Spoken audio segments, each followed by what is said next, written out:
Good day, educator and future educator. Welcome to our new segment of 5 Minutes Learning. For today's learning, we'll be discussing what outcome-based education is all about. And we will discuss what are the core principles of OBE. I guess you are now all excited. Now, let us hear Miss Chingbi for her discussion about what outcome-based education is. Outcome-based education is a model that proposed by Evan Williams Speedy.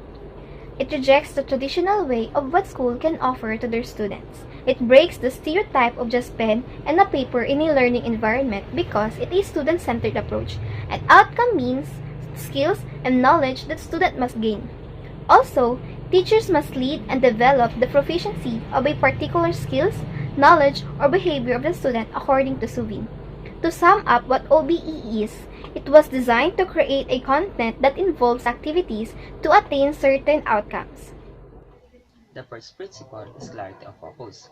Clarity of focus means the teacher facilitates the students on helping to achieve the intended outcomes that the students must learn and develop.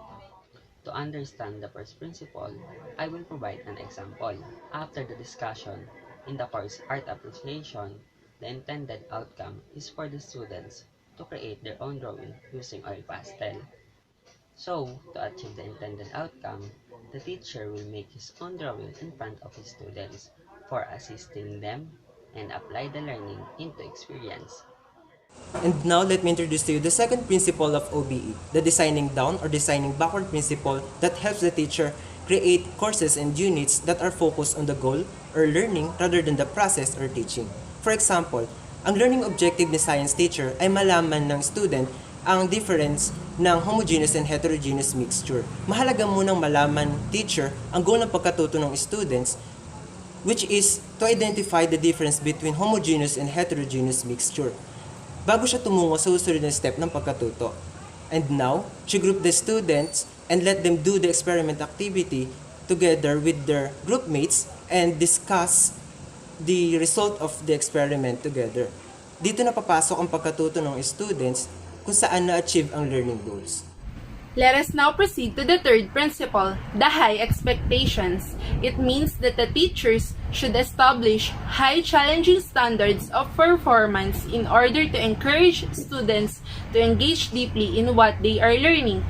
Helping students to achieve high standards is linked very closely with the idea that successful learning promotes more successful learning.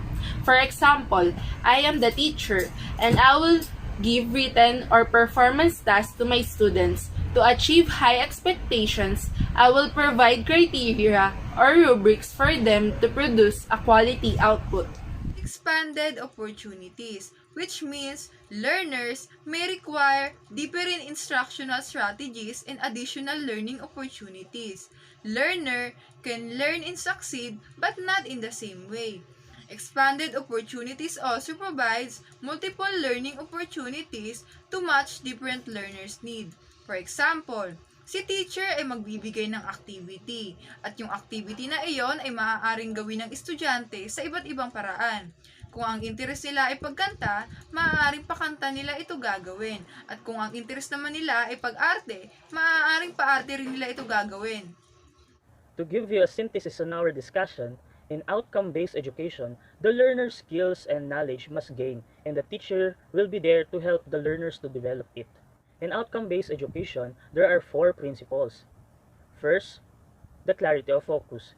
It means that the teacher helps students to achieve the targeted outcomes that he or she must learn and develop. The second principle, the design down or design backward. Here, the teacher focuses on creating courses and units that are focused on the goal or what the learner must achieve rather than how the teacher do the teaching process.